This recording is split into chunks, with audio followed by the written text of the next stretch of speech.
আলাইহি সাল্লামকে জান্নাত থেকে দুনিয়াতে পাঠিয়েছে, জান্নাত থেকে সরাসরি দুনিয়াতে পাঠিয়েছে। বরং কোরআন এর উল্টা কথা বলেছে। কি কথা? কোরআন সূরা বাকারায় বলছে একটা জাতি ছিল, তার নাম বনু ইসরাইল। কি নাম? এই বনু ইসরাইলের মধ্যে একটা দলকে আল্লাহ পাক বলেছিলেন শনিবারের দিনে মাছ ধরবে না। কি বলেছেন? শনিবারে এই যে সাগর আছে আপনাদের মনে করেন, এই শনিবারে মাছ ধরবে না। তো বনু ইসরাইল বেশি চালাক, অতি চালাক, যারা ওই যে প্যালেস্টাইন দখল করে বসে আছে, ওরা দাবি করে আর কি, আসলে এরা সত্যিকারের বনু ইসরাইল নয়, এরা ইউরোপিয়ান জিউস, এরা কিন্তু সত্যিকারের বনু ইসরাইল নয়। এখন এরা অতি চালাক, মাছ ধরে নাই, কিন্তু মাছ ধরার বাদ দিয়ে রাখছে। মাছ আসে, বাদ দিয়ে রাখি, পরে ধরব। এই পাপের কারণে, এই সীমা লঙ্ঘন করার কারণে সূরা বাকারা এবং সূরা আরাফে আল্লাহ পাক বলেছেন ওই মানুষগুলোকে আল্লাহ পাক বানর বানিয়ে দিয়েছে। তাহলে মানুষ থেকে বানর হয়েছে এই দলিল কোরআনে আছে, পড়ে দেখেন।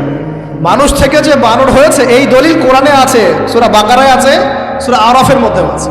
শনিবারের সীমা লঙ্ঘন করার কারণে এই অপরাধ, এই পরিণতি আল্লাহ পাক কিছু মানুষকে দিয়েছে। তারা এখনো জীবিত আছে কিনা আমরা জানি না, ওদেরকে আল্লাহ পাক মেরে ফেলেছেন না বেঁচে আছে আমরা এগুলো জানি না, কারণ কোরআন এগুলো নিয়ে কথা বলে নাই। এতটুকু কোরআন বলেছে। তবে এখনো কিন্তু বহু বাইরের মানুষ আকৃতির প্রাণীকে আল্লাহ পাক ভেতর থেকে বানর বানিয়ে দিচ্ছেন না। এটা নিয়ে একটা কথা বলতে চাই, সেটা হলো কিয়ামতের আগে আগে আরো কিছু মানুষকে আল্লাহ পাক কিন্তু শূকর এবং বানরে পরিণত করবে। এই হাদিসটা কি জানেন? হাদিসটা শুনে রাখেন, এটা আখিরুজ জামান বা কিয়ামতের আলামত সংক্রান্ত হাদিসগুলোর মধ্যে পাবেন। আল্লাহর রাসূল সাল্লাল্লাহু আলাইহি ওয়াসাল্লাম বলেছেন কিয়ামতের আগে আগে আমার উম্মতের মধ্যে, ভালো করে শোনেন, কিয়ামতের আগে আগে আমার উম্মতের মধ্যে একদল মানুষ বের হবে যারা মদ পানকে হালাল মনে করবে। কাকে? মদ পান করাকে হালাল মনে করবে। যারা বাদ্যযন্ত্র, গায়িকা, নায়িকা এগুলো নিয়ে নর্তকী নাচাবে রাতের বেলা, এগুলোকে হালাল মনে করবে। যারা অশ্লীলতা, বেহায়াপনাকে জায়েজ করে নিবে। ঠিক আছে, এরকম কয়েকটা পাপের কথা বলে নবীজি বলছেন একদিন সকালবেলা আল্লাহ পাক তাদেরকে ঘৃণিত বানরে পরিণত করবে। এটা হবে সামনে, কখন কিভাবে হবে আল্লাহ ভালো জানে। এবার আমি কনসেপ্টে চলে আসি। এই যে পৃথিবীতে নেমে আসলাম, তাহলে আমরা কোত্থেকে আসছি ভাই? আমরা কি পৃথিবীর অধিবাসী ছিলাম? আমরা জান্নাতে ছিলাম, ওখান থেকে আল্লাহ পাক পাঠিয়েছে। এবার পৃথিবীতে এসে আদম আলাইহিস সালামের যুগে খুব একটা দুর্ঘটনা ঘটে নাই, একটা ঘটেছে। কয়টা? একটা। ভাই হাবিলের কুরবানি কবুল হয়, কাবিলের অন্তর্দাহ হয়, জ্বালা হয়। কেন হাবিলেরটা কবুল হবে, কাবিলের কেন হচ্ছে না? এই হিংসার বশবর্তী হয়ে কাবিল হাবিলকে হত্যা করে ফেলে। হত্যা করে লাশটা দাফন করার পদ্ধতিও তার জানা ছিল না। আল্লাহ কাককে পাঠালেন, কাককে দেখে সে শিখল। প্রথম দুর্ঘটনা হচ্ছে হাবিল কাবিলের দুর্ঘটনা। বলে রাখি, আজকেও নিজের ভাইয়ের বেশে বহু কাবিল মুসলিম সমাজের মধ্যে ঘুরে বেড়ায়।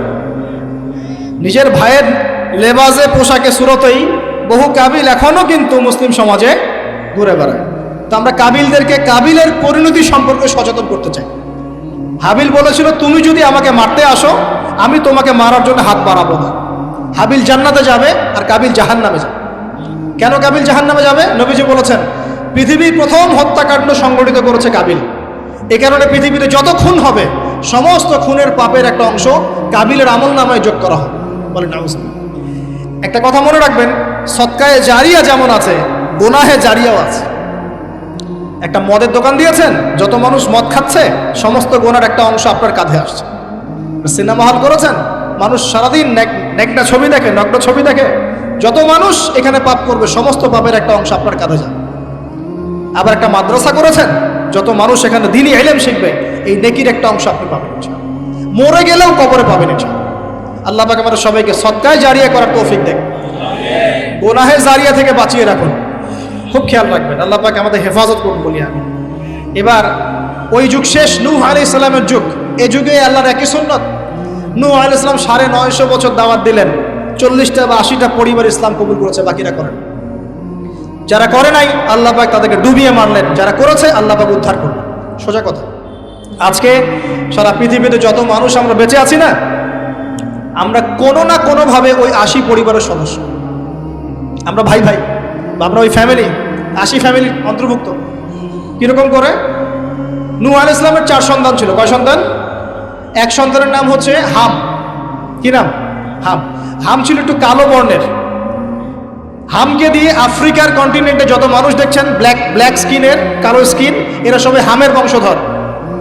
মজা না বিষয়টা?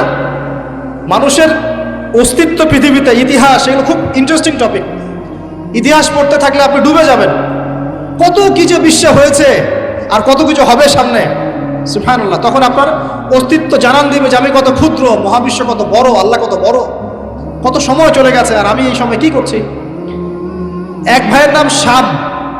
এই শামকে কেন্দ্র করে এই আরবের যে মানুষগুলো আছে, আরব, অ্যারাবিয়ান, এরা শামের বংশধর। আরেক ভাইয়ের নাম ইয়াফাস। কি নাম? ইয়াফাস। ইয়াফাসের বংশধর হচ্ছে পশ্চিমারা, মানে রোমক যারা, তারা। আরেক ভাইয়ের নাম ছিল কেনান। কি নাম? কেনান। এ ইমান নিয়ে আসে নাই, ওই যে প্লাবনে ডুবে মরে গেছে। মরে যাওয়ার পরে আদম আলাইহিস সালাম বলেছিল, আল্লাহ আমার পরিবারের অন্তর্ভুক্তকে মাফ করে দাও। আল্লাহ বলেছেন, লাইসা মিন আহলিক, সে তোমার পরিবারের কেউ না। নবীর সন্তান হয়েও, নবীর সন্তান হওয়ার পরেও ইমান না আনার কারণে সে জাহান্নামে গেছে।